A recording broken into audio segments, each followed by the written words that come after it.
नमस्कार मो मोनालिसा लेंका अनुगुल सरकारी स्वयंशासित महाविद्यालय दीर्घ 4 वर्ष धरी अतिथि अध्यापिका हिसाब से कार्य करी 2019 दिल्ली जाइली सेठी विभिन्न शिक्षानुष्ठान तथा आईआईटी एवं विभिन्न मंत्रालय रिसर्चर एवं कन्सल्टेंट हिसाब से कार्य करी वर्तमान centre for north east study उत्तर पूर्व राज्यगुड़िक भारत उत्तर पूर्व राज्यगुड़िक तार सुरक्षा दायित्व को नहीं सीनियर एनालिस्ट हिसाब से बहुत पीएचडी पिला अच्छा जो सहित मोर रेगुलर हिसाब से इंटराक्शन हुए एवं सार यूट्यूब चैनल जड़े सब्सक्राइबर सार द्वारा से प्रस्तुत होता समस्त लेखा पुस्तक वीडियो को मुझे सब देखे और आईन उपर बहुत सारा ज्ञान मोर से जो आमर पीएचडी स्टूडेंट अच्छा से भी कहते कि यही सब विषय को हिंदी में प्रस्तुत करने से प्रति सार को रिक्वेस्ट करी कि सार समय और अन्य सब कार्यकलाप जो से समय हेले सार से करेंगे एवं वर्तमान आज आलोचन में मुझे सार को गणमाध्यम मीडिया विषय किसी पचार चाहिए तो से मोर प्रथम प्रश्न हो मीडिया काम कौन मीडिया कौन बुझा मीडिया हूँ खबर कागज गुड़ाक मीडिया कहुए बर्तमान यूट्यूब रे विभिन्न चैनल रे फेसबुक रे थ्रेड रे इनते सब लोक मैंने विभिन्न खबर भी प्रसारण कर सोशल मीडिया कहुए जड़े लोक प्राइवेटली गोटे जहाँ जमी कर खबर कागज माने से ऑफिस कर रूल नियम द्वारा गाइडेड होकर खबर प्रचार करती खबर देवा मुख्य काम है मीडियार काम है से गणमाध्यम आमर शासन हूँ गणतंत्र लोक मैंने हूँ गण गण आ गणतंत्र भितर गणमाध्यम सेतु भाया काम करे से गण मानकर कथा नहीं शासक मान पाक पहुँचे शासक मैंने जहाँ चाहते से कहले गणमाध्यम से प्रकाश करे यहीटा ही हूँ गणमाध्यम। धन्यवाद सर मोर द्वितीय प्रश्न हो आम देश में मीडिया ठीक भाव काम करुच्ची आम देश मीडिया बिल्कुल ठीक भाव काम करूना तार जो काम करने कथा से गतिपथ विच्युत है से अलग काम सब करुच्ची।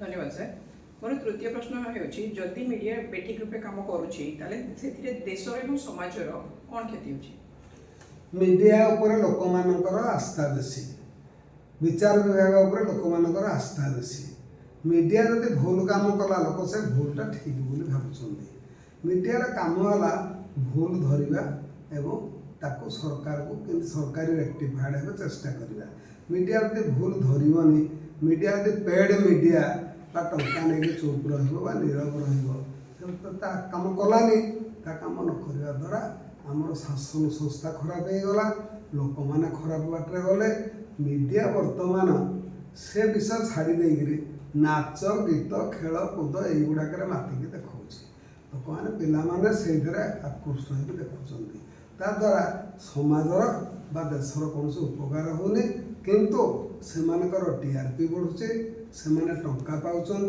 से टंका व्यवसाय मनोभूति हो गले मीडिया जो उद्देश्य कराई लोक हितपाई कर देशर सुशासन दिगरे चेष्टा करेगा करूनी मीडिया बर्तमान यही भाव में विशेष भाव में गत 15-20 वर्ष है मीडिया गोटे माने गोड़ाणिया स्वभाव हो गला जोटा कहवा कथा मैं चाटुका आ गोड़ाणिया यही धारणा नहीं गला नहीं द्वारा देशर अनेक किसी क्षति हो।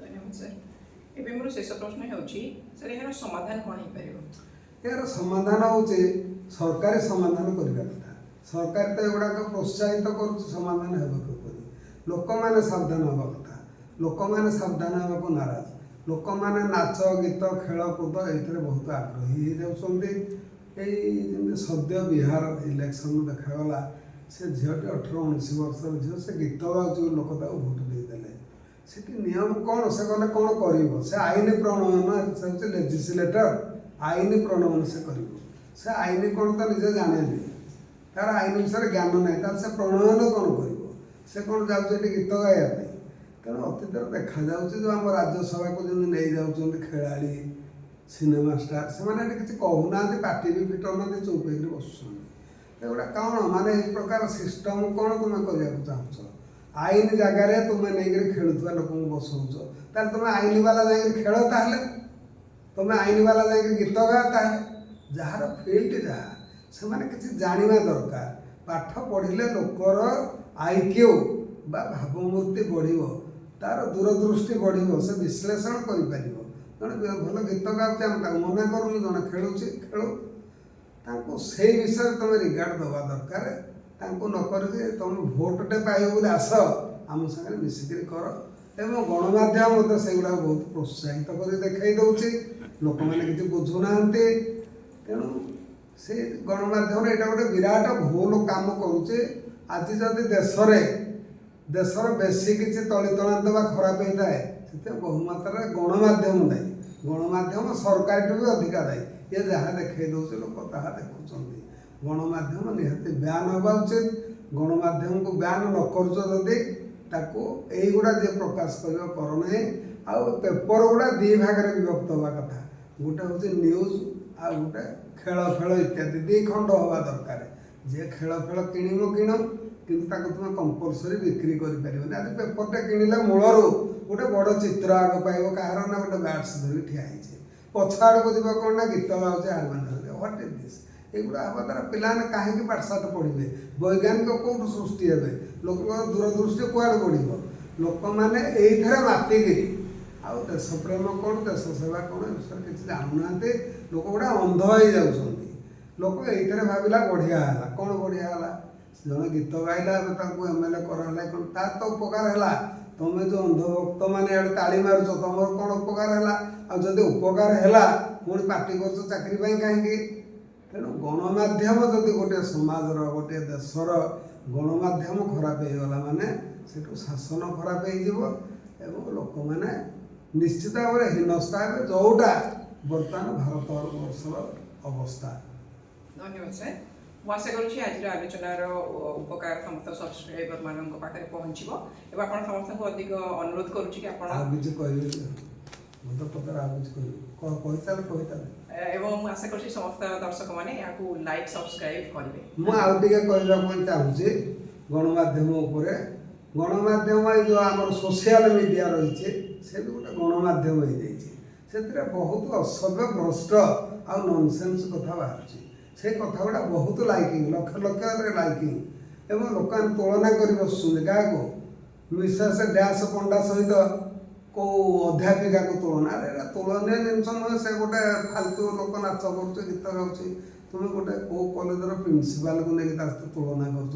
ଏ ଗୋଟେ ଭ୍ରଷ୍ଟ ଜିନିଷ। ଏଭଳି ନଷ୍ଟଭ୍ରଷ୍ଟ ସୋସାଇଟି ହେଲାଣି। ବିନା କଠୋର ଆଇନ କରି ଏଇଟା ବନ୍ଦ ନ କଲେ ହେବନି। କିନ୍ତୁ ଆଇନ କରିବ କିଏ? ସେଠିକି ତ ଭ୍ରଷ୍ଟାଚାର କରି ଲୋକ ଗୁଡ଼ା ଯାଇଛନ୍ତି, ସେଗୁଡ଼ା କରିବେ କି? ସେ ହେଇଥିରେ ଖୁସି, ଗଣମାଧ୍ୟମ ତା ବାଟରେ ଖୁସି, ଆଉ ଦଳେ ଦିଶାହୀନ ଯୁବକ ଯୁବତୀ ସେ ତାଙ୍କ ବାଟରେ ଖୁସି। କିନ୍ତୁ ଦେଶ ଯୁଆଡ଼କୁ ଯାଉଛି, ଅଚିରେ ଏ ଦେଶରେ ଗୋଟେ ବିପ୍ଳବ ହେଇଯିବ, ଲୋକମାନେ ହଇରାଣ ପାଇବେ। ସେତେବେଳେ ଗୋଟେ କିଛି କ'ଣ ସମାଧାନ ବାହାରିଲେ ବାହାରିପାରେ, ନହେଲେ ଏଠି ଗୋଟେ କୋଭିଡ଼ ଭଳିଆ ଗୋଟେ ବଡ଼ ରୋଗ ବା ଗୋଟେ ଦୈବ ଦୁର୍ବିପାକ, ବନ୍ୟା, ବାତ୍ୟା, ଭୂମିକମ୍ପ ଏମିତି ହେଲେ ଯାଇ ଲୋକ ପରିବର୍ତ୍ତନ ନେଇପାରନ୍ତି, ନହେଲେ ଲୋକ ପରିବର୍ତ୍ତନ ହେବେନି।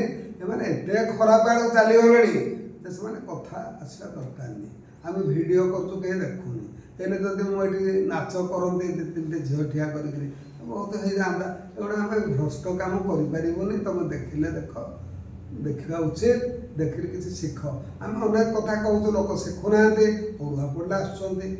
ତାଙ୍କୁ ଆଇନଟା ଦେଖିବା ପାଇଁ ଏତେ କଷ୍ଟ ପଡ଼ୁଛି, ଗଣମାଧ୍ୟମ ଭଲ କଥା ବାହାର କରିବା ପାଇଁ ତାକୁ କଷ୍ଟ ପଡ଼ୁଛି, ତ ଦେଶ କେମିତି ଆଗେଇବ? ତେଣୁ ଗଣମାଧ୍ୟମ ଆମର ନଷ୍ଟ ହେଇଯାଇଛି। ଗଣମାଧ୍ୟମରେ ବାହାରୁଥିବା କଥା ଉପରେ ଗୁରୁତ୍ୱ ଦିଅନ୍ତୁ ନାହିଁ।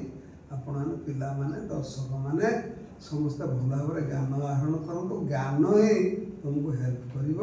ନାଚ, ଗୀତ, ଖେଳ, ତାମସା ଦେଖ, କିଏ ମନା କରୁଛି? କିନ୍ତୁ ହେଇଟା ସର୍ବଶ୍ରେଷ୍ଠ କାମ ବୋଲି କେବେ ଧରନି। ଏଇଟା ଗୋଟେ ସାଧାରଣ କାମ, ତାକୁ ତୁମେ ସର୍ବଶ୍ରେଷ୍ଠ ଭାବିଲେ ଯଦି ଦେଶ ଆଗେଇ ପାରିବ କେଉଁଠି? ଇଏ ହେଲା ମୋର ମୋଟାମୋଟି ଗଣମାଧ୍ୟମ ଉପରେ ମୁଁ କହିଲି। ମୋର କହିବା କଥା, ଆପଣମାନେ ସମସ୍ତେ ଏଇ ଚ୍ୟାନେଲକୁ ସବସ୍କ୍ରାଇବ୍ କରନ୍ତୁ। ମୋତେ ସବସ୍କ୍ରାଇବ୍ କରିବା ପାଇଁ ଏ ଚ୍ୟାନେଲ ଲିଙ୍କ ଆମେ ଦେଉଛୁ। ତା ଛଡ଼ା ଆପଣ ଯଦି ନ ପାରିବେ, ଜଜ୍ ୟୁସି ମିଶ୍ର ଟାଇପ୍ କଲେ, ଜଜ୍ ୟୁସି ମିଶ୍ର ଟାଇପ୍ କରିକି କରିଦେଲେ ଏଇଟା ପଳାଇ ଆସିବ ମୋ ଭିୟୁଟା। ଆପଣ ତାପରେ ସବସ୍କ୍ରାଇବ୍ କରିପାରିବେ। ଆପଣ ନିଜେ ସବସ୍କ୍ରାଇବ୍ କରନ୍ତୁ, ଅନ୍ୟାନ୍ୟ ବନ୍ଧୁମାନଙ୍କୁ ସବସ୍କ୍ରାଇବ୍ କରିବା ପାଇଁ କୁହନ୍ତୁ। ତାହେଲେ ଆପଣ ଭଲ କଥା ଅନେକ ଜାଣିପାରିବେ। ମୁଁ ଅତୀତରେ କରିଥିବା ଭିଡ଼ିଓ ଗୁଡ଼ିକ ଆପଣ ଦେଖନ୍ତୁ, ବହୁତ ନିଜର ଉପକାର ହେବ। ଧନ୍ୟବାଦ।